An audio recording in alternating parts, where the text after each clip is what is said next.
Hello students, welcome to unique classes of right way. आज बच्चे हम लोग एमएमई में एक नया चैप्टर लेकर के आए, दैट इज चैप्टर 3। और chapter 3 is just about polynomials. Polynomials तो आप पहले भी पढ़ रखे हो, लेकिन इस बार पॉलिनोमियल्स में हमें क्वाड्रेटिक और क्यूबिक पे फोकस करना है। Why just only quadratic and cubic? क्योंकि आपका माइक्रो एंड मैक्रो में जो कॉस्ट फंक्शन आएगा ना, वो ज्यादातर डेरिवेशंस में, ज्यादातर टॉपिक्स में ना क्वाड्रेटिक इक्वेशन होता है। ज्यादातर केसेस में वो क्वाड्रेटिक इक्वेशन होता है, तो हमारा प्रॉफिट भी क्वाड्रेटिक इक्वेशन ही बनता है। तो उनको कैसे मैक्सिमाइज और मिनिमाइज करना है विदाउट यूजिंग डिफरेंशिएशन, अगर हम डेरिवेटिव नहीं निकालना चाह रहे हैं तो यहां ध्यान देना, मैंने एक जनरल पॉलिनोमियल ले लिया है। सबसे पहला टॉपिक है इसमें क्वाड्रेटिक ऑप्टिमाइजेशन, चैप्टर 3 में। तो स्टार्ट करने जा रहे हैं quadratic optimisation.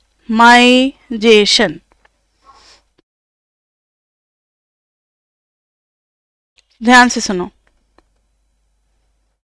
fx is equal to ax square plus bx plus c, ax square plus bx plus c, this is the quadratic equation. अब देखो इसको कैसे मैक्सिमाइज करना है। तो आपको कंप्लीटिंग स्क्वायर वाला मेथड आता है ना? कंप्लीटिंग स्क्वायर वाला मेथड सबको आता है? ठीक है, तो चलो कंप्लीटिंग स्क्वायर वाला यहां लगाएंगे। वैसे हम लोगों ने चैप्टर 2 में भी कर रखा है। यहां a को लेंगे बाहर, क्योंकि एक्स स्क्वायर का कोफिशिएंट होना चाहिए जस्ट 1। एक्स स्क्वायर का कोफिशिएंट क्या होना चाहिए? 1 होना चाहिए। b के साथ क्या आ जाएगा? a आ जाएगा, क्योंकि जब आपने a को बाहर निकाला है तो जहां जहां a नहीं है वहां तो डिवाइड करना पड़ेगा ना, into x plus c by a. कोई प्रॉब्लम? हर स्टेप में लाइव क्लास का मतलब होता है कि आप उसी टाइम अपना डाउट पूछोगे। और ये चैप्टर 3 का स्टार्टिंग है, इसका कोई ज्यादा लिंक नहीं है चैप्टर 2 से। इसलिए आपको अगर कुछ नहीं समझ में आ रहा तो आप ये मान करके मत चुप रह जाना कि मैंने शायद चैप्टर 2 नहीं पढ़ा इसलिए मुझे नहीं समझ में आ रहा है। This is independent of chapter 2, तो आप कुछ भी पूछ सकते हो इसमें। अब ये a बाहर आ गया बच्चे। अब एक्स स्क्वायर, उसके बाद से प्रोसेस होता है 2 से मल्टीप्लाई और 2 से डिवाइड। अब देखो तो जरा, अगर ये a स्क्वायर है, ये 2 है, ये a है, तो बाकी का बचा हुआ टर्म क्या हो जाता है? b। तो हमें b स्क्वायर भी चाहिए, तो हम b बाई 2a का होल स्क्वायर एक बार ऐड कर देंगे और एक बार b बाई 2a का होल स्क्वायर माइनस कर देंगे, प्लस c बाई a। अब देखना जरा, ये 3 टर्म क्या आ जाता है?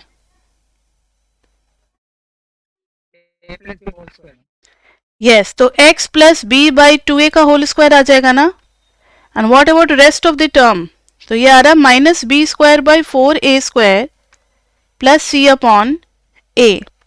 सो this is just a x plus b by 2a का whole square. And on solving this, आप यहाँ पर प्लस डाल दो बीच में, कोई दिक्कत नहीं है। तो LCM will be 4a square and a, what will be LCM? 4a square minus b square plus 4ac। Is it okay? अब आप इस a से दोनों टर्म को मल्टीप्लाई कर दो, this is first term and this is second term. तो हमें मिल जाएगा x plus b by 2a का whole square plus 4ac minus b square by 4a। अब ध्यान से देखना कि हमारे पास fx जो है वो अच्छा a कहाँ गया? a तो इसमें रहेगा ना। समथिंग का whole square into a plus b square minus 4ac upon 4a आ रहा है। अब हमें इसका मैक्सिमम और मिनिमम वैल्यू ढूंढना है। ध्यान से सुनना, fx को अभी मैंने कंप्लीटिंग स्क्वायर करके बच्चे समथिंग का होल स्क्वायर प्लस एक कांस्टेंट ला दिया है। ये टर्म हमेशा कांस्टेंट होगी।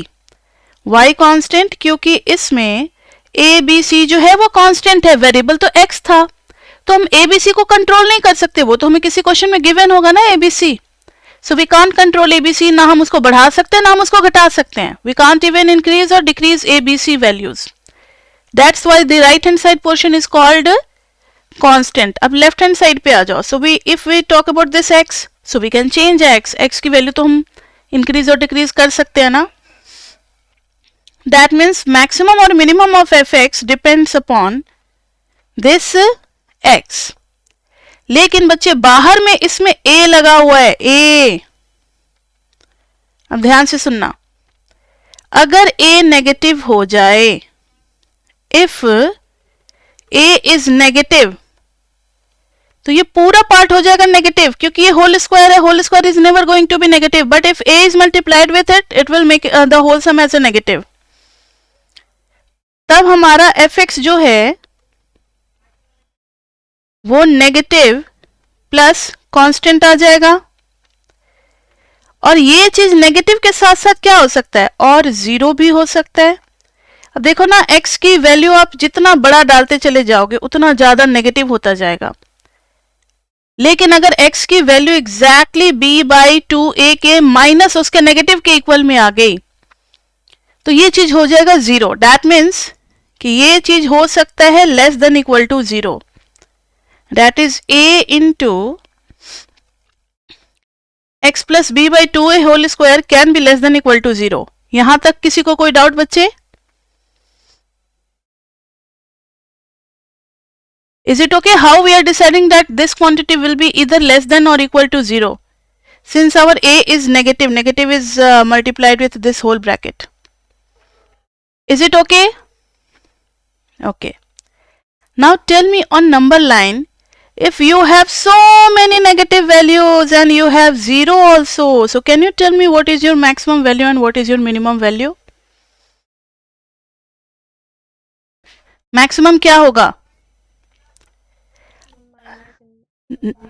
No maximum will be zero. तब तो अगर आपके चेकबुक में अगर -50 करोड़ का अगर बैलेंस दिखला रहा है, तब तो आप बहुत खुश हो जाओगे, आपको मैक्सिमम आपका बैलेंस है. या बैलेंस जीरो करने का कोशिश करोगे, जीरो बैलेंस अच्छा लगेगा या -50 करोड़ का बैलेंस अच्छा लगेगा? जीरो का. तो मैक्सिमम और नेगेटिव और जीरो में से अगर डिसाइड करना हो तो हम जीरो को लेते हैं ना मैक्सिमम, क्योंकि वो नंबर लाइन पे सबसे राइट मोस्ट वैल्यू है, and that will be maximum. Minimum तो पता ही नहीं है, मिनिमम तो -इंफिनिटी तक चला जाएगा. देखो ना, आप x की जगह पे 10,000 डालोगे तो उसके हिसाब से मिनिमम आएगा. जब 20,000 डालोगे तो और मिनिमम, 1 लाख डालोगे तो और मिनिमम, 50 करोड़ डालोगे तो और मिनिमम. तो इसका कोई लिमिटेशन नहीं है कि मिनिमम कितना आएगा. लेकिन we can find maximum. We can find maximum. So we will write, in this case we can find maximum. We can find maximum value. And what will be maximum value? Maximum fx will be equal to, first part has to be 0, this part has to be 0, and this is constant. b square minus 4ac upon 4a. So this is the maximum value. And when this function is going to be 0, can anybody tell me? जब x is equal to minus b/2a आ जाएगा. At x is equal to minus b/2a. So when this x is going to be minus b/2a, तब ये maximum fx आ जाएगा हमारा b square minus 4ac upon 4a. Is it clear? अगर ये clear, ध्यान से सुनो, जब ये चीज जो है ना, फर्स्ट पार्ट नेगेटिव भी हो सकता है, जीरो भी हो सकता है. नेगेटिव में तो पता नहीं कहां तक जाना है, लेकिन मैक्सिमम वैल्यू जीरो हो जाएगा. तो मैक्सिमम विल बी जीरो. ये तो कांस्टेंट है, इसको तुम चेंज कर ही नहीं सकते, ये तो जो आएगा सॉल्व होकर के वो आ जाएगा. तो मैक्सिमम एफएक्स सब कुछ इसी पे डिपेंड करता है. इसको जीरो कर देंगे तो ये मैक्सिमम आ गया. लेकिन ये जीरो तब होगा जब x की वैल्यू कितनी हो जाएगी, -b/2a. तभी तो एक दूसरे को कैंसिल करेगा ना, तभी जीरो होगा. आ रही है बात समझ में?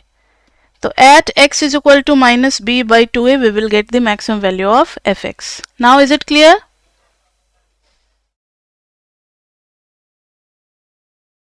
नहीं समझ में आया, कोई बात नहीं. अभी एक और केस है, देखो हो सकता है उसमें समझ में आ जाए. अगर a greater than 0 है, तब जो हमारा एफ एक्स आ रहा है, F X is what, A into x plus B by 2a का होल स्क्वायर प्लस, अच्छा मैंने यहाँ माइनस नहीं लिया ना, यहाँ माइनस ले लो, यहाँ तो माइनस बी स्क्वायर था ना, माइनस आ जाएगा। एक मिनट, तो यहाँ भी माइनस लगा दोगे। नाउ सी, तो यहाँ आ जाएगा minus B square minus 4ac upon 4a। तो ये जो वैल्यू है, अब इसके बारे में जरा डिस्कस करो कि अगर a पॉजिटिव है तो this is going to be greater than equal to 0। First part मैंने दो पार्ट में ब्रेक कर दिया है। So what can be the value of first part? First part में be greater than equal to 0। तो नंबर लाइन पे सोचो, अगर आपके पास 0 है या उससे बड़ी वैल्यू है, so what we can find here, minimum और maximum? No, minimum. Minimum will be 0 क्योंकि मैक्सिमम तो प्लस इंफिनिटी तक आएगा, ठीक है, क्योंकि मैक्सिमम तो प्लस इंफिनिटी तक जाएगा ना, तो मिनिमम विल बी 0। तो मिनिमम एफ एक्स के लिए this part has to be 0 and this part we can't control, B square minus 4ac upon 4a। तो मिनिमम वैल्यू आ गई, और सेम वही आर्गुमेंट कि ये मिनिमम तब होगा जब x की वैल्यू क्या हो जाएगी, at x is equal to minus B by 2a। तो एक बात ध्यान देने वाली है कि सेम x की वैल्यू है माइनस बी बाई 2a, यहां भी माइनस बी बाई 2a, तो ये कभी मिनिमम दे रहा है और कभी मैक्सिमम दे रहा है। तो सेम x की वैल्यू मैक्सिमम भी दे रहा है और मिनिमम भी दे रहा है। तो ये तरीका होता है बच्चे क्वेश्चन करने का। तो ये कहलाता है डिसाइसिव रूल, जब हमें डिसीजन लेना होता है कि whether this is going to be positive और नेगेटिव। अब एक क्वेश्चन करते हैं इस पे, फिर एक क्वेश्चन आप करोगे, तो ध्यान से देखना।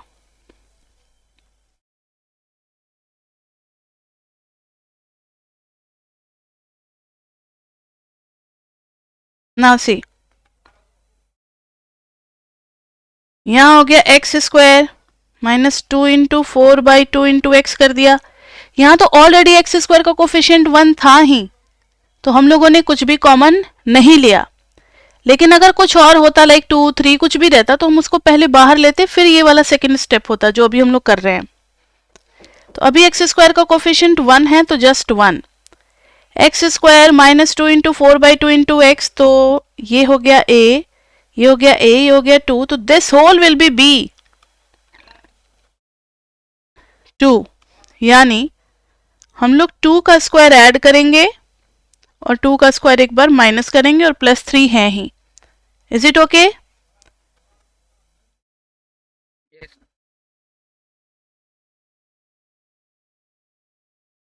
ये हो गया x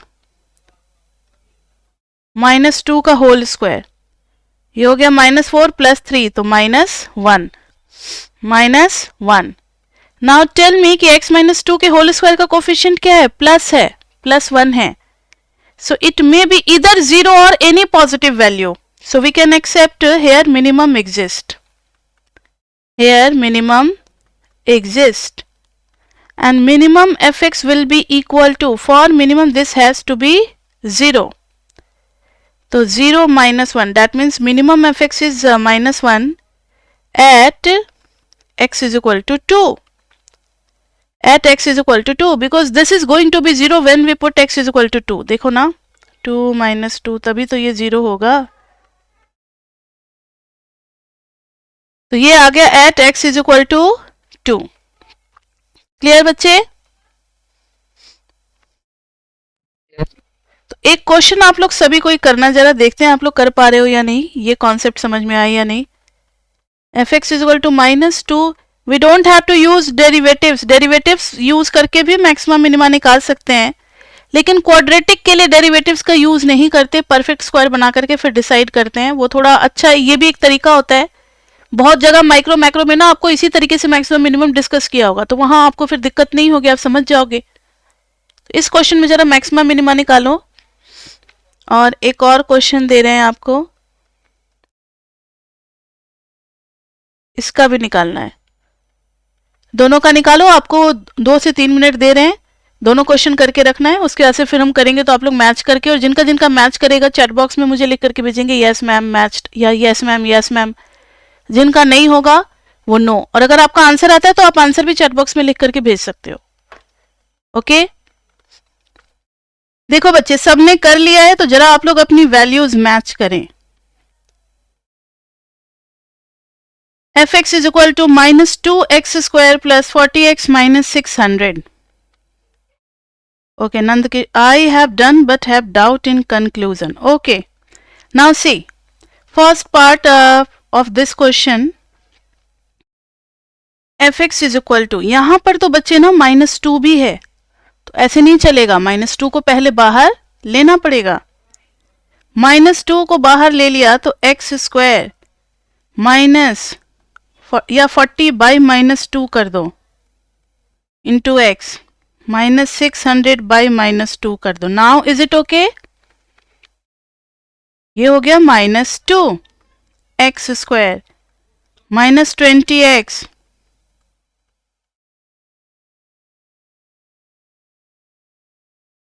this is x square. 2 से मल्टीप्लाई और 2 से डिवाइड करेंगे, तो 2 से डिवाइड करेंगे 20 को तो 10 मिलेगा, यानी 2 इंटू 10 इंटू एक्स, 10 का स्क्वायर एक बार ऐड कर देंगे, 10 का स्क्वायर एक बार माइनस कर देंगे, प्लस 300।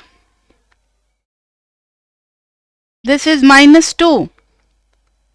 ये 3 टर्म कितने होंगे? So this will be x minus 10 का whole square. And what about this one? 300 minus 100 is 200, और बाहर में -2 भी तो है, -400. Now think about this portion. So here is negative outside, so this can be either negative or equal to 0. So in this case we can find maximum value. Maximum fx is equal to -400 at x is equal to 10. कौन सी value पे maximum होगा उसके लिए ना आप इस चीज को 0 से इक्वेट कर दो। That means -2 into X minus 10 का होल स्क्वायर को 0 करोगे, x की वैल्यू 10 मिल जाएगी। ओके बच्चे, तो किसका किसका आया था सही answer? -400 at x is equal to 10।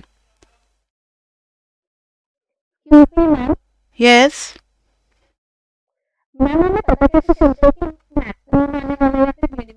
Coefficient से, देखो ना कोफिशिएंट नेगेटिव है तो आपको नंबर लाइन पे या तो नेगेटिव मिलेगा या फिर 0 मिल सकता है, क्योंकि होल स्क्वायर है ना। नेगेटिव के साथ क्या है? x माइनस 10 का होल स्क्वायर है, तो ये या तो पॉजिटिव, ये तो हमेशा पॉजिटिव या 0 होगा, उसके साथ माइनस लग गया तो पूरी चीज हम नेगेटिव या 0 होने वाली है, वही तो मैंने लिखा है। ठीक है, और जब नेगेटिव होगा तो हमें मैक्सिमम वैल्यू मिलेगा। हाँ, जो पॉजिटिव होगा तो फिर मिनिमम वैल्यू मिलेगा। ठीक है, तो किसी का आंसर मैं -2 कॉमन आ गया तो हम अंदर वाली क्वेश्चन का साइन भी तो चेंज कर सकते हैं, जैसे x स्क्वायर -20x प्लस 300 करके, फिर x माइनस 20 का होल स्क्वायर -100 आ जाएगा, और 100 नहीं, x माइनस 20 का होल स्क्वायर थोड़ी आएगा, 2 को बाहर नहीं लोगे। फॉर्मूला क्या होता है? A square minus 2ab plus b square. आप गलत सोच रहे हो, 20 आ रहा है तो 20 का होल स्क्वायर नहीं होगा, उसको जब ब्रेक करोगे 2 पार्ट में 2 इंटू 10 तो 10 का x माइनस 10 का होल स्क्वायर आ जाएगा। ठीक है,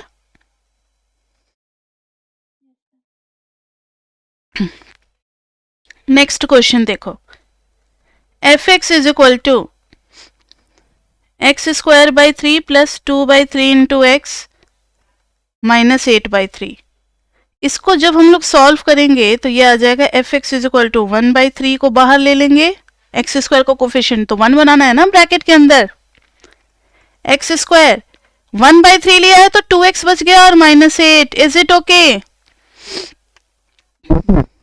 नाउ 1/3 आ गया, x square plus 2 into 1 into x, तो 1 का स्क्वायर एक बार ऐड करेंगे और एक बार सब्ट्रैक्ट करेंगे, so easy. Now think about these 3 terms, तो सिर्फ ये 3 मिलकर के हो जाएंगे x plus 1 का whole square. And what about this -8 and -1, that will become -9. और 3 तो बाहर में वेट कर रहा है ना बच्चे, -9/3. तो fx इज इक्वल टू मिल गया हमें 1/3 x plus 1 का whole square -3. Now tell me कि इस केस में मैक्सिमम मिलेगा या मिनिमम मिलेगा? मिनिमम, क्योंकि कोफिशिएंट क्या है? पॉजिटिव है. तो इस केस में हमें या मिनिमम मिलेगा, क्योंकि ये वाला जो पार्ट है only this much, this will be greater than equal to 0. तो नंबर लाइन पे 0 भी है, पॉजिटिव भी है. तो इस केस में हम मिनिमम ही डिसाइड कर पाएंगे, मैक्सिमम तो हमें कभी मिलेगा ही नहीं. तो minimum fx will be equal to 0 minus 3 at which value of x? -1. 1 नहीं, -1. उसको 0 से इक्वेट करोगे तो 1 उधर जाएगा, तो -1 नहीं हो जाएगा? या so minimum fx is -3 at x is equal to -1. तो इस तरीके से बच्चे हम लोग मैक्सिमम मिनिमम डिसाइड करते हैं. तो पहला टॉपिक क्लियर हो गया. Next topic is going to be very very important. Next topic बहुत ज्यादा इंपॉर्टेंट. अब जो एग्जाम्पल कराने जा रहे हैं वो काफी इंपॉर्टेंट एग्जाम्पल है. ठीक है, उस एग्जाम्पल में आपको माइक्रो मैक्रो का भी इंट्रोडक्शन मिल जाएगा. अगर ये एग्जाम्पल आप समझ गए तो आपको माइक्रो मैक्रो में भी प्रॉब्लम नहीं होगी. बहुत इंपॉर्टेंट एग्जाम्पल है ये. So very very important topic is example of quadratic optimization in case of monopoly. Example of quadratic इसमें बहुत सारे पार्ट्स हैं. हो सकता है इस एग्जाम्पल में 30 to 40 मिनट्स लग जाए, चाहे जितना भी टाइम लगेगा आप पेशेंस रख करके ये वाला एग्जाम्पल करोगे. तो एग्जाम्पल ऑफ क्वाड्रेटिक ऑप्टिमाइजेशन, इसमें बहुत सारे पार्ट्स होते हैं. इन मोनोप्ले, अच्छा मार्केट का 2 नेचर होता है, मोनोप्ले एंड कॉम्पिटिटिव. ऐसे ऐसे टर्म्स बच्चे एमएमई में आते रहेंगे, क्योंकि एमएमई का नाम है मैथमेटिकल मेथड्स फॉर इकोनॉमिक्स. तो हम प्योर मैथमेटिक्स तो पढ़ेंगे नहीं, मैथमेटिक्स पढ़ेंगे और फिर उसको यूज भी करने लगेंगे अपने इकोनॉमिक्स के लिए ना, कि कहाँ कहाँ हमें यूज करना पड़ेगा. अब अभी जो क्वाड्रेटिक ऑप्टिमाइजेशन हमने पढ़ा है, कंप्लीटिंग स्क्वायर करके और फिर डिसाइड करना कि मैक्सिमम होगा या मिनिमम, उसका यूज करेंगे अभी हम लोग. मोनोप्ले मार्केट में होता क्या है, कोई मुझे बता सकता है?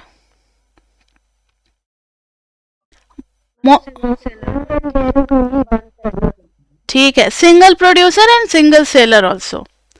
सपोज करो ये डिजिटल पेन है मेरे हाथ में जिससे हम आपको पढ़ाते हैं. इस पेन का कॉस्ट अगर 12,000 है, मुझे पता नहीं है, अप्रोक्सीमेटली मैंने ले लिया. अगर इसका कॉस्ट है 12,000, ज्यादा भी हो सकता है, कम भी हो सकता है, but I am the only producer in India. I am the only my factory is only my company is only the producer of this digital pen in India. अब लास्ट नाइट मेरे फैक्ट्री में आग लग गई. मैंने एक short notice पे निकाल दिया कि अभी जो है इस साल जो है till this whole year I will be charging 15,000 for this single digital pen because there was a huge loss in my company. ठीक है, तो सारे इंडियंस क्या सोचेंगे, चलो पहले 12,000 का था, इस साल महंगा बिक रहा है, हो सकता है कंपनी जल्दी जल्दी रिकवर कर जाएगी तो फिर से दाम कम कर देगी. तो अभी आप मेरे से परचेज करोगे because it is the market of monopoly. I am the only producer and seller of this digital pen. Now तो जो इसका प्राइस डिसाइड हुआ 12,000 से अचानक जंप करके 15,000 हो गया प्राइस. तो ये प्राइस जो है वो भी कस्टमर इज विलिंग टू पे दैट प्राइस ऑल्सो. तो प्राइस जो डिसाइड हुआ वो क्वांटिटी के बेसिस पे डिसाइड हुआ, क्योंकि लॉस हो गया मेरे फैक्ट्री में, तो अब उसी प्रॉफिट के लेवल को मेंटेन करने के लिए सबको सैलरी देना है, कॉस्ट मुझे रिकवर करना है, मुझे इसका प्राइस बढ़ाना पड़ा. कभी ऐसा भी हो सकता है मोनोपोली में कि बहुत ज्यादा ओवर प्रोडक्शन हो जाता है, तो अपने सारे माल को निकालने के लिए, गुड्स को निकालने के लिए हम लोग प्राइस को कम भी कर देते हैं, ऐसा भी होता है. तो मोनोपोली में price is determined by the quantity या quantity. How much quantity we are producing, उस पर डिपेंड करता है। अगर क्वांटिटी कम हो गया तो we can increase the price, अगर क्वांटिटी ज्यादा हो गया तो थोड़ा प्राइस कम भी कर सकते हैं, कोई दिक्कत नहीं है। अब अगर इस पेन का प्राइस हम बढ़ा करके 12,000 से 1 लाख कर दे तो कोई मेरे से नहीं परचेज करेगा, लोग फिर फॉरेन मार्केट की तरफ चले जाएंगे कि टैक्स वैक्स लगा होगा करके भी इतना तो नहीं पहुंचेगा, 30-35 हजार में 30 तो 35,000 में ये पेन मिल जाएगा, तो 1 लाख कोई पे करेगा मुझे? नहीं। तो प्राइस ऐसा नहीं है मोनोपोली में कि हम अचानक से कुछ भी बढ़ा दें, बढ़ाएंगे तो एक लेवल तक ही बढ़ाएंगे जहां तक हमारा कॉस्ट निकल जाए। अब कॉम्पिटिटिव में आ जाओ। मैंने आप सभी से रिक्वेस्ट किया प्लीज बच्चे आप मेरे से ही डिजिटल पेन ले लो, मैंने आपको बहुत अच्छे से पढ़ाया है, मेरे फैक्ट्री में आग लग गई है, 12,000 की बजाय मैं आपको 20,000 में दे रही हूं, क्या आप मेरे से परचेज करोगे ये पेन? कहोगे नहीं, इतना इमोशनल नहीं होना, we are doing a business.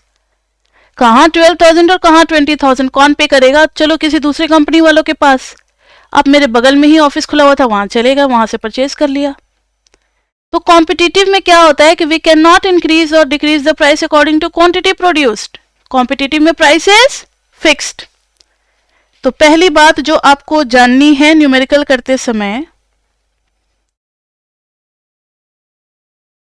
वो है मोनोपोली एंड कॉम्पिटिटिव के बीच में डिफरेंस।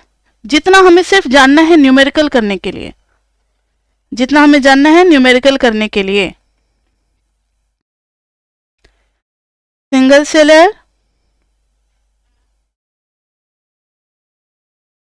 क्या होगा, ई होगा, एंड सिंगल प्रोड्यूसर।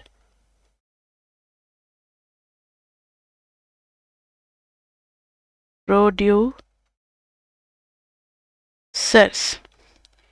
यहां पर मेनी। दूसरा है कि मोनोपोली में price depends upon quantity produced, price depends upon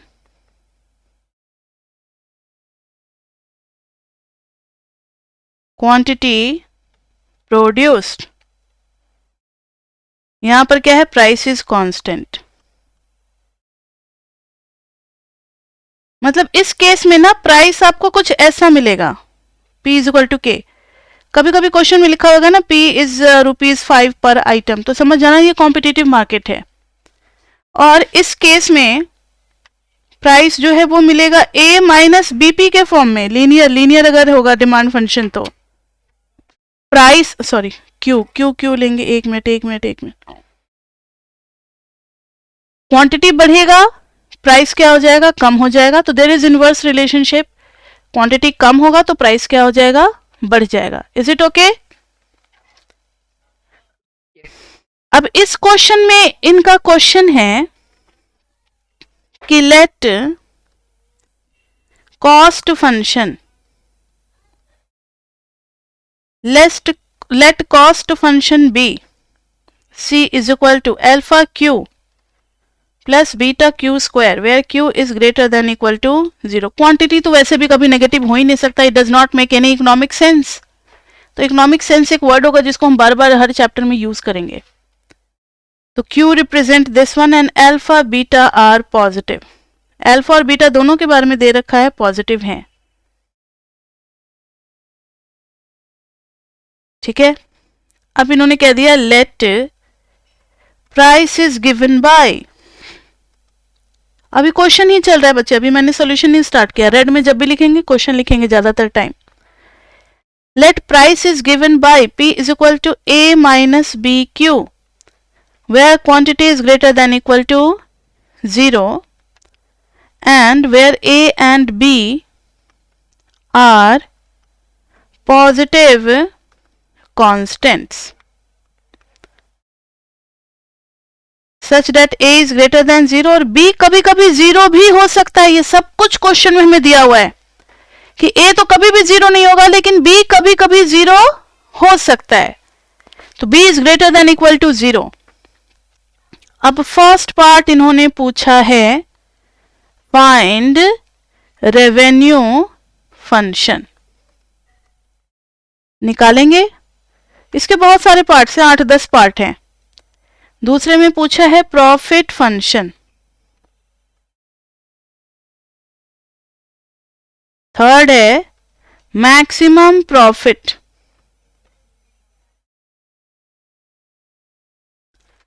maximum profit and level of maximum profit. Level of maximum profit का मतलब होता है क्वांटिटी लेवल जिस पे हमें मैक्सिमम प्रॉफिट मिलेगा, ये दोनों ही निकालना है।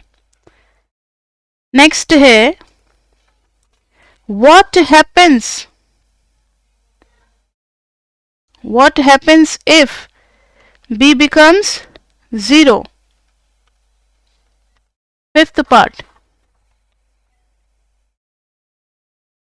व्हाट हैपेंस, ये सारे स्पेशल केसेस हैं बच्चे। इफ b इज 0 और साथ साथ p is less then alpha. Sixth part, find equilibrium price, find equilibrium price and quantity। मतलब ऐसी भी कुछ चीजें हैं, आपको लग रहा होगा कितना कम इंफॉर्मेशन है और इतनी सारी चीजें पूछी हुई हैं, तो अभी जस्ट क्लियर हो जाएगा। Discuss the effect of taxation, tax का भी इफेक्ट बच्चे हमें देखना है। तो समझ में आ गया, हमें एक कॉस्ट फंक्शन दे रखा है, एक डिमांड फंक्शन दे रखा है, और इन्होंने इतनी सारी चीजें हमसे पूछी हुई है। क्वेश्चन क्लियर है? करना शुरू करें। अब ध्यान से सुनो, थोड़ी देर वेट करें। लिख रहे हो? ठीक है, जल्दी जल्दी लिखो। जो बच्चे नहीं लिख रहे हो, अगर स्क्रीनशॉट ले रहे हो तो अभी ले लो।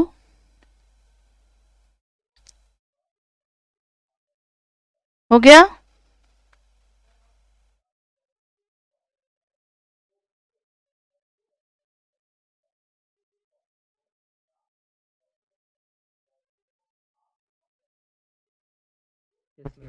Now see,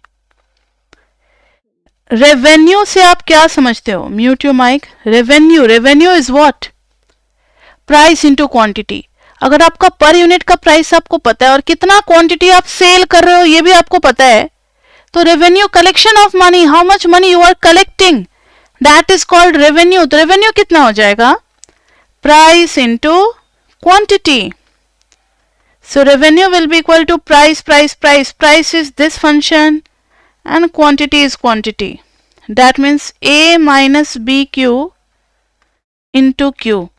So revenue function will be AQ minus BQ square. That's it. Second function, profit function. Profit function के लिए बच्चे आपको बता दें which letter we should use. Profit तो पी से स्टार्ट होता है, लेकिन पी तो हम लोगों ने प्राइस के लिए यूज कर लिया ना, so there will be a confusion. So let pi denotes profit function. Pi से हम लोग रिप्रेजेंट कर देते हैं। Let pi denotes profit function. तो पाई कितना हो जाएगा? Profit will be is equal to revenue minus cost.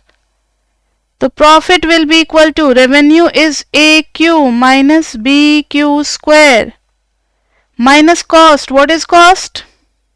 Alpha q plus beta q square. Alpha q plus beta q square. तो pi is equal to a q minus b q square minus alpha q minus beta q square. Pi is equal to q square के साथ आप common ले लोगे b plus beta q square, और q के साथ ले लोगे a minus alpha into q. Now see, pi has become a function of q quadratic function. तो सेकेंड पार्ट में तो सिर्फ प्रॉफिट फंक्शन पूछा था, so we have done just only for profit function. देखो ना second part, first part done, revenue function okay, profit function भी निकाल लिया। Now we have to maximise profit, so that we will be doing in third part. Pi is equal to minus b plus beta into q square plus a minus alpha into q. we don't have to differentiate the function. तब minus b plus beta को ले लेंगे बाहर. अगर आप note कर रहे हो तो जस्ट स्टॉप राइटिंग और पूरा ध्यान यही दो, क्योंकि अभी जो कराने जा रहे हैं ये बहुत इंपॉर्टेंट स्टेप है. डू नॉट राइट प्लीज, यहां ध्यान दो. माइनस बी प्लस बीटा बाहर निकाल लिया, क्यू स्क्वायर, और प्लस ए माइनस अल्फा के साथ आ गया minus b plus beta into q. Minus b plus beta q square plus 2 into a minus alpha by minus 2b plus beta. Is it okay everybody? ध्यान दो, मैंने इसी चीज को 2 से मल्टीप्लाई किया और 2 से क्या किया, डिवाइड कर दिया. नाउ दिस होल थिंग, इसका स्क्वायर होना चाहिए तभी तो कंप्लीट कर पाएंगे ना स्क्वायर को. तो a minus alpha by minus 2 into b plus beta का होल स्क्वायर एक बार ऐड करेंगे. a minus alpha by minus 2b plus beta का होल स्क्वायर एक बार माइनस करेंगे. ये सब कुछ अभी ब्रैकेट के अंदर ही चल रहा है. माइनस में b प्लस बीटा, और ये तीन टर्म क्या हो जाएंगे जल्दी बताओ तो, q square and this one, q square plus a minus alpha minus 2b plus beta whole square. तो क्यू स्क्वायर क्यों बोला आपने, दैट्स रॉन्ग ना. क्यू प्लस, हाँ q plus b, that means q plus a minus alpha minus 2b plus beta whole square. Now this will come with this term, minus minus plus, ये देखो ना, ये minus ये minus, this will become plus b plus beta, and there is whole square, so both numerator and denominator will get whole square by 4 b plus beta whole square, but this is cancelled by this. So now we have b plus beta q minus a minus alpha by 2 b plus beta whole square plus a minus alpha whole square by 4 into b plus beta. ये वाला minus को लेते गए ऊपर, कोई दिक्कत. x by minus 2 is equal to minus x by 2. ठीक है. Now think about this quantity. इसके बाहर में क्या है, नेगेटिव है या पॉजिटिव है? नेगेटिव. क्योंकि क्वेश्चन में आप चेक कर लो एक बार b और बीटा का साइन. क्वेश्चन में देखना जरा, बी बी बी, ये रहा b is greater than equal to 0, मतलब नेगेटिव नहीं हो रहा. बीटा इज ऑल्सो पॉजिटिव, तो दोनों को ध्यान में रखना है, b और बीटा. नेगेटिव तो नहीं है, तो यहां भी this coefficient is negative, so this is going to be less than equal to 0. Minimum मिलेगा, नहीं मैक्सिमम मिलेगा, मैक्सिमम लिखेंगे. Since b plus beta is negative as equal to नहीं negative, as b is positive, beta is positive, so we get maximum. Maximum मिलेगा ना, क्यों confuse कर गए आप, नेगेटिव है और 0 है तो मैक्सिमम की तरफ हम जा रहे हैं ना. so we get maximum profit. तो maximum profit, how much will be our maximum profit? इसको 0 बना दो इस पूरे चीज को, तो बचा खाली ये a माइनस एल्फा का whole square by 4 into b plus beta. So this is the maximum profit level. Clear बच्चे? और ये कहां होगा कोई मुझे बता सकता है, एट विच क्वांटिटी लेवल? हाँ यही आएगा, a minus alpha by 2 into b plus beta. ये जो कॉन्सेप्ट अभी हम आपको चैप्टर 3 में करा रहे हैं, ये चैप्टर 9 में भी यूज होगा. वहां हम लोग by differentiation we will be solving this type of problem. तो कॉन्सेप्ट यही अब हर चैप्टर में कंटिन्यू होगा. कॉस्ट कैसे होता है, डिमांड कैसे होता है, रेवेन्यू कैसे निकालते हैं, प्रॉफिट कैसे निकालते हैं, सब कुछ यही कॉन्सेप्ट है. इसलिए चैप्टर 3 को इकोनॉमिकल मैथमेटिक्स का बेस कहा जाता है. तो a minus alpha by 2 into b plus beta, ये हो गया हमारा कौन सा पार्ट हो गया? मैम एक बार वो b is greater then 0 and beta is greater then 0 का कॉन्सेप्ट बता देना सिंस के अकॉर्डिंग। यहाँ देखो, ये देखो क्वेश्चन जब हम लोग देख रहे थे तो अल्फा बीटा दोनों पॉजिटिव दिया हुआ था, देखो तो येलो से मैंने शेड किया, बी भी पॉजिटिव दिया हुआ था, तो बीटा प्लस बी क्या होगा, कभी नेगेटिव हो सकता है क्या? तो कोफिशिएंट में देखो वहां कि वहां ना माइनस भी है और b प्लस बीटा भी है, तो b प्लस बीटा तो पॉजिटिव हो गया, और जो बाहर में माइनस है वो उसको क्या कर देगा, नेगेटिव। और जब कोफिशिएंट हो नेगेटिव होल स्क्वायर का तो वो चीज क्या देगा हमें, मैक्सिमम देगा। क्लियर बच्चे? Yes ma'am. अभी हम लोगों ने थर्ड पार्ट किया है बच्चे, so we have done third part, and what is in fourth part, b is equal to 0। if b is equal to 0, b is equal to 0 पे कहां कहां बदलाव आएगा? अभी तो जस्ट लास्ट रिजल्ट में हमें दिख रहा है कि b is equal to 0 पे प्रॉफिट में बदलाव आ जाएगा। प्रॉफिट क्या हो जाएगा, इस b को 0 कर देंगे, लेकिन ये मेरा इंक, ये देखो इस b को 0 कर देंगे, इस b को 0 कर देंगे, तो pi x will be equal to a minus alpha का whole square by 4 beta at q. लेकिन ये कोई ना कोई तो स्पेशल सिचुएशन होगा बच्चे कि b 0 होने से सिर्फ यही फर्क पड़ गया न्यूमेरिकल, नहीं कुछ ना कुछ और ये पूछना चाह रहे हैं। जरा पीछे स्क्रॉल करो, देखो तो कहीं b आपको नजर आ रहा है, मुझे तो नजर आ गया यहां, यानी डिमांड इक्वेशन में नजर आ रहा है p is equal to, price की जो इक्वेशन है p is equal to a minus b, q में b है, अगर b 0 कर दोगे तो price will be equal to a और वो कांस्टेंट हो जाएगा, यानी मार्केट जो है वो मोनोपोली से शिफ्ट होकर के क्या हो जाएगा, कॉम्पिटिटिव। क्लियर बच्चे? पहले b था तो प्राइस क्वांटिटी के हिसाब से प्राइस चेंज कर रही थी तो वो मोनोपोली था, अब b जब 0 डाल देंगे तो price will be equal to a, that is constant. उस केस में मार्केट जो है, ये स्पेशल सिचुएशन हम पढ़ रहे हैं जब मार्केट विल बिकम कॉम्पिटिटिव। तो यहां देखो, we will write down since p is equal to a minus b q, so for b is equal to 0, p will become a into 0 into q, that is p is equal to a. This is competitive market, competitive market. तो ये जो P निकला है और maximum profit जो निकला है, ये किस मार्केट का हो गया, कॉम्पिटिटिव का हो गया, और ये क्वांटिटी भी हो गया फॉर कॉम्पिटिटिव मार्केट। क्लियर बच्चे? मार्केट हो गया कॉम्पिटिटिव, शिफ्ट कर गया market.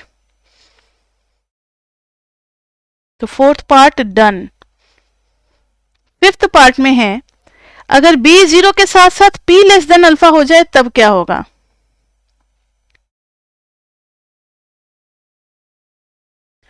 If b is equal to 0 and p less than equal to alpha, तब क्या होगा? तो ध्यान से देखना जरा,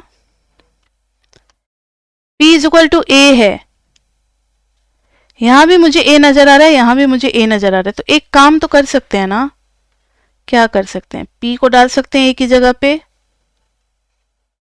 इसको भी डाल सकते हैं एक ही जगह पे, तो पाई हो जाएगा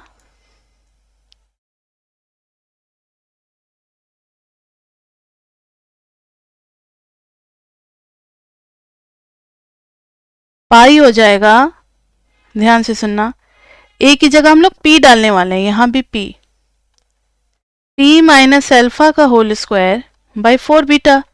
एक और एक्सप्रेशन आ गया, पहला वाला जो प्रॉफिट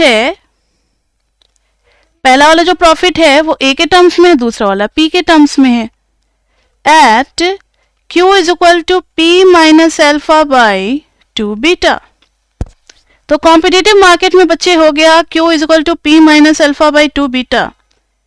अब इन्होंने पूछा है कि if p is less than equal to alpha, अगर p less than equal to alpha हो जाए तो क्या आप देख सकते हो किस पे फर्क पड़ने वाला है, यहां नोटिस करो तो,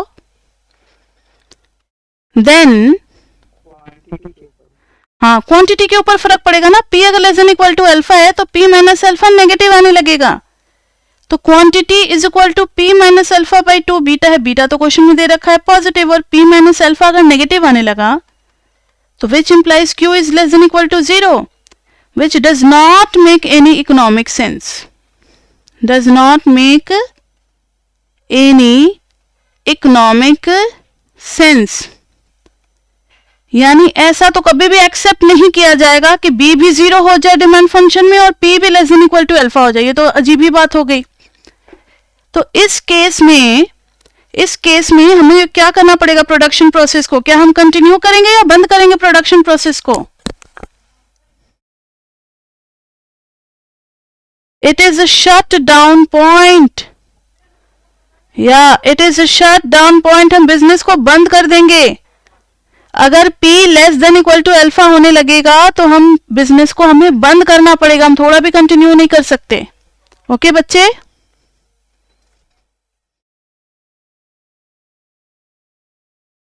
फिफ्थ पार्ट क्लियर हो गया सबको? फिफ्थ पार्ट इंपॉर्टेंट था डिसीजन मेकिंग से ना। सी बच्चे, अब सिक्स्थ पार्ट हमें करना है। सिक्स्थ पार्ट में है क्या है क्या है क्या है, now let's see. Find equilibrium price and quantity. Okay, लेकिन इक्विलिब्रियम प्राइस एंड क्वांटिटी बच्चे निकालेंगे कैसे? सप्लाई तो दिया ही नहीं हुआ है। तो गिवन है हमें P is equal to A minus b q. Can you tell me what is this function, supply और डिमांड फंक्शन? ये कैसा फंक्शन होगा अभी जो मैंने लिखा है स्क्रीन पे? यस, कैसे पहचाना? क्योंकि देयर इज नेगेटिव, हाँ ठीक है, नेगेटिव रिलेशनशिप है प्राइस और क्वांटिटी के बीच में। अब हमें अब इतनी सारी जो केसेस की है ना, इसमें से ढूंढो क्या कहीं कोई पॉजिटिव रिलेशनशिप मिल रहा है प्राइस और क्वांटिटी के बीच में। ये देखो, तो फ्रॉम लास्ट पार्ट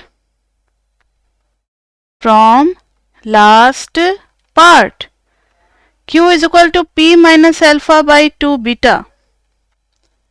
तो 2 beta into Q is equal to P minus alpha, which implies P is equal to alpha plus 2 beta into Q। अब देखो तो जरा, इसमें बीटा तो पॉजिटिव था ना, तो 2 बीटा भी पॉजिटिव आ गया, तो there is positive relationship between price and quantity. So we can consider it as a supply function. Consider it as a supply function. तो देखो, अब हमारे पास डिमांड फंक्शन भी है and now we have supply function also. तो क्या कर देंगे, एट इक्विलिब्रियम आपको पता है ना, एट इक्विलिब्रियम आपको पता है ना, ये सारी बातें याद रखना बच्चे। चैप्टर 10 जब कराएंगे इंटीग्रेशन, इसी सेमेस्टर में है ना, हाँ, तो वहां पे कंज्यूमर सरप्लस, प्रोड्यूसर सरप्लस सारा कुछ कराना होगा, तो वहां भी इक्विलिब्रियम निकालते हैं। तो सारे कॉन्सेप्ट एक दूसरे से क्या होंगे, लिंक्ड होंगे। इसलिए हर चैप्टर में पूरे ध्यान से आपको एमएमई पढ़ना है। जब आप एक राउंड एमएमई पढ़ जाओगे तब आपको पता लगेगा कि अरे इस क्वेश्चन को तुम इस तरीके से ज्यादा अच्छे से कर सकते थे, ज्यादा एक्सप्लेन कर सकते थे बेटर वे में। तो सब एक दूसरे से लिंक्ड है। एट इक्विलिब्रियम टेक्निक्स यूज होंगे, टेक्निक्स और methods. Demand is equal to supply. तो ये तो अच्छी बात है कि दोनों का प्राइस का ही एक्सप्रेशन आया है, तो कुछ चेंज वेंज करने की हमें जरूरत है नहीं। डिमांड का प्राइस इक्वल हो जाएगा alpha plus 2 beta into Q के। तो क्वांटिटी निकालते हैं ना, चलो A माइनस अल्फा, इसको उधर लेते जाओ, 2 beta plus b into q. एक काम करते हैं ना, इस क्यू पे E लगा देते हैं, that means it is equilibrium quantity.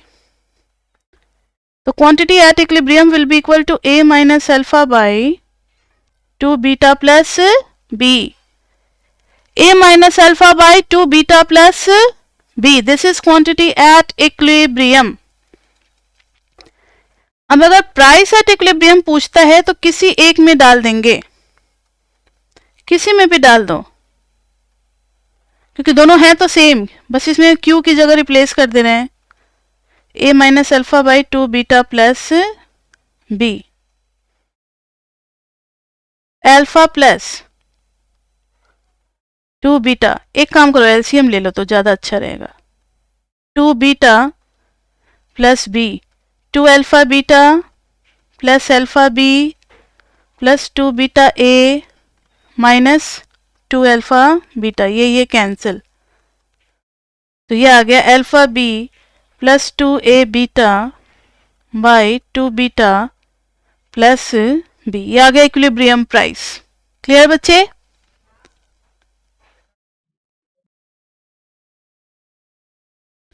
Ma'am ये सप्लाई का जो कर्व आया है इसको मतलब पता कैसे चला कि हमको वो लास्ट वाला पार्ट लेकर चलना है? इस टाइप के क्वेश्चन में ना दिया रहेगा कि can you find the equilibrium price और demand when market has shifted from monopoly to competitive, ऐसे करके दिया रहेगा, तब आप पता लगा लोगे ना कि मोनोपोली से कॉम्पिटिटिव में। तो जब डिमांड किया गया था तो मोनोपोली मार्केट था, लेकिन जब सप्लाई किया गया तो ये कॉम्पिटिटिव हो गया, तो सप्लाई फंक्शन में कॉम्पिटिटिव का हम लोग यूज कर देंगे कोई भी रिलेशनशिप निकाल करके।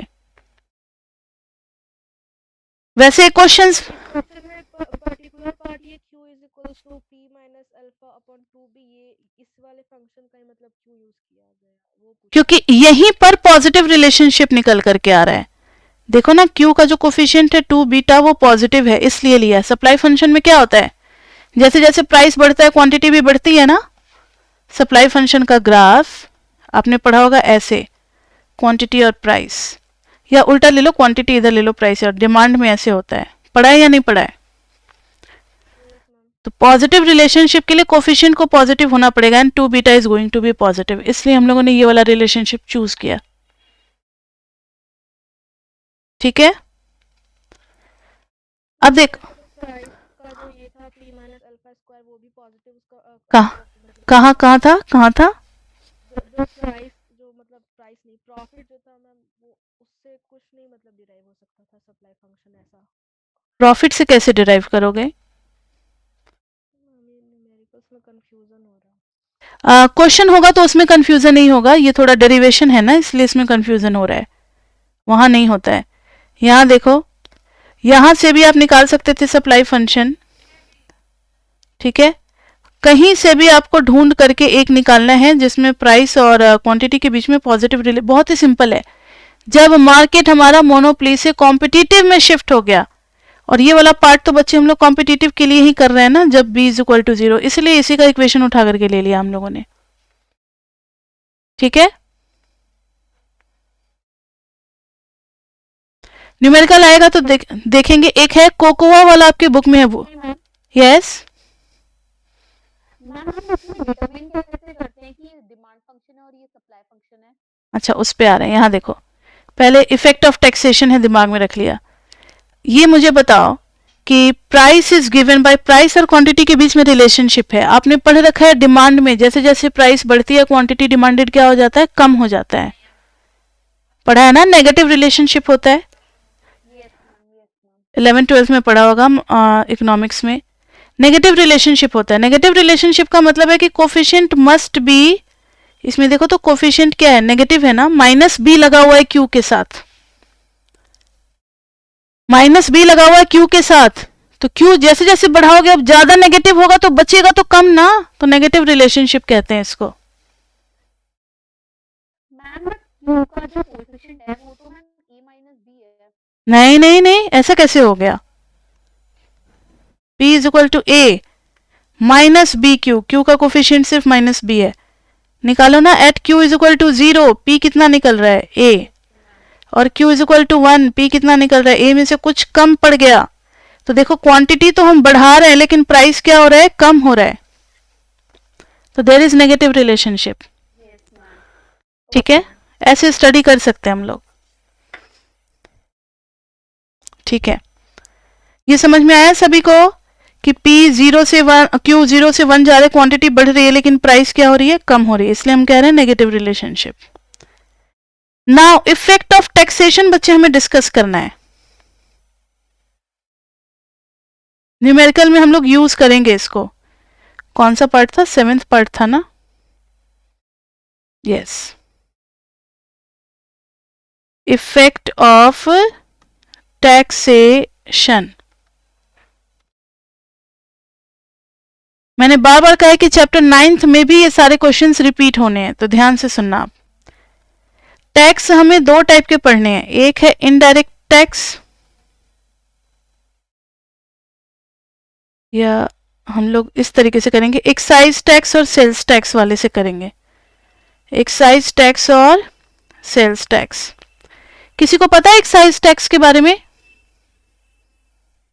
Import export. ये ना पर क्वांटिटी डिसाइड होता है, इट इज इम्प्लाइड पर क्वांटिटी, हर क्वांटिटी पे अलग अलग टैक्स लगता है। अब वो चाहे सेल हो या ना हो, उस पे टैक्स बचे ऐड कर दिया गया, inclusive of all taxes. Sales tax में क्या होता है कि देखा जाता है एट रेवेन्यू लगता है ये। अगर आपने किसी को कम में बेचा कोई फर्क नहीं पड़ता, ज्यादा में बेचा कोई फर्क नहीं पड़ता, आपका बिल देखा जाएगा कि आपकी कंपनी ने कितना प्रॉफिट अर्न किया है, उसके परसेंटेज के हिसाब से आपको दिया जाएगा। तो सेल्स टैक्स में at the rate of T percentage on revenue, और यहां पर at the rate of T per unit, यही बेसिक फर्क है। अब मेरी बात आप ध्यान से सुने, at the rate of T per unit. अब टी पर यूनिट का मतलब है कि जब हम टैक्स पे करेंगे तो टैक्स कितना पे करेंगे, टी इंटू क्यू। अब टी इंटू क्यू का इफेक्ट क्या आएगा, तो प्रॉफिट का न्यू फंक्शन बना रहे हैं बच्चे, ओल्ड प्रॉफिट में से टी इंटू क्यू टैक्स वाले अमाउंट को हम माइनस कर देंगे, तो प्रॉफिट फंक्शन अब थोड़ा सा चेंज हो जाएगा, प्रॉफिट फंक्शन अब थोड़ा सा चेंज हो जाएगा, और old profit minus T into Q हो जाएगा। यहां पर टैक्स आप कितना पे करोगे, टी परसेंटेज ऑफ रेवेन्यू, जो भी आपका रेवेन्यू आया है उसका आप टी परसेंटेज पे करोगे टैक्स में। तो प्रॉफिट का न्यू फंक्शन क्या हो जाएगा, old profit minus t percentage of revenue, minus t percentage of revenue. तो ये हो जाएगा हमारा new profit function, and rest of the work is as it is, rest of work same है, मैक्सिमाइज करना है, मिनिमाइज करना है, या जो है सेम कैलकुलेशन। अब आगे आप इस नए प्रॉफिट फंक्शन के साथ बढ़ करके मैक्सिमाइज मिनिमाइज जो भी करना हो सब कुछ कर सकते हो। तो समझ में आई है मोनोप्ली का एग्जाम्पल? ठीक है, मोनोप्ली का तो एग्जाम्पल समझ में आ गया। अब आपको करना क्या है कि आपके एमएमई के बुक में कौन से पेज पे है, एक ही एग्जाम्पल है ही आपके बुक में, चैप्टर 3 खोलोगे, कोकोआ शिप फॉर्म का एग्जाम्पल होगा एक, मतलब एग्जाम्पल नहीं है, क्वेश्चन है। मेरी बुक में तो पेज नंबर 99 पे है। आपको होमवर्क में अपने रीडिंग से एक्सरसाइज 3.2 होना चाहिए, उस पे एक ही क्वेश्चन दे रखा है, इन अ कोकोआ शिपिंग फॉर्म। इसके 4 पार्ट हैं, ये क्वेश्चन आपको ट्राई करके नेक्स्ट क्लास में आना है, ठीक है। इस क्वेश्चन में 4 पार्ट है, बिल्कुल इसी एग्जाम्पल के जैसा ही है, सब कुछ है, कॉस्ट प्राइस है, सेलिंग प्राइस है, प्रॉफिट फंक्शन निकालना है, मैक्सिमम प्रॉफिट, टैक्स लग रहा है तो क्या हो रहा है, ये सारा कुछ इसमें करना है। तो ये वाला क्वेश्चन आप ट्राई करो, नहीं होगा तो नेक्स्ट क्लास में करेंगे हम लोग, हो जाएगा तो अच्छी बात है, वैसे होगा या नहीं होगा तो भी हम लोग इसको नेक्स्ट क्लास में करेंगे ही, करके आओगे तो ज्यादा मजा आएगा। कुछ बच्चे बहुत ज्यादा क्यूरियस है कि नहीं मुझे ये क्वेश्चन करना है, मुझे नींद नहीं आती, तो आप मेरा लास्ट ईयर का भी वीडियो देख सकते हो, उसमें मैंने ये सॉल्व करा रखा है, तो वहां से भी आप हेल्प ले सकते हो, ठीक है बच्चे। तो आज के लिए इतना ही, ये ज्यादा बड़ा चैप्टर नहीं होता, चैप्टर 3 2 से 3 क्लास में ही कंप्लीट हो जाता है, ये ज्यादा टाइम कॉन्सेप्ट में नहीं लगता, इसके क्वेश्चंस में फिर टाइम लगता है। तो क्लास 2 में हम लोग करेंगे चैप्टर 3, यही वाला क्वेश्चन करेंगे, कोकोआ शिपिंग फॉर्म वाला। क्लियर बच्चे? तो आज के लिए इतना ही, फिर मिलते हैं नेक्स्ट क्लास में। लेकिन जिन बच्चों को भी मेरे से कुछ भी पूछना है, कुछ भी डाउट है या कुछ भी डिस्कस करना है, वो बच्चे वेट करेंगे। जिनको डाउट पूछना है, जिनको स्क्रीनशॉट लेना है, वो भी बच्चे वेट करेंगे। तो आज के लिए इतना ही बच्चे, तो मिलते हैं हम लोग नेक्स्ट क्लास में, तब तक के लिए bye bye bye bye bye.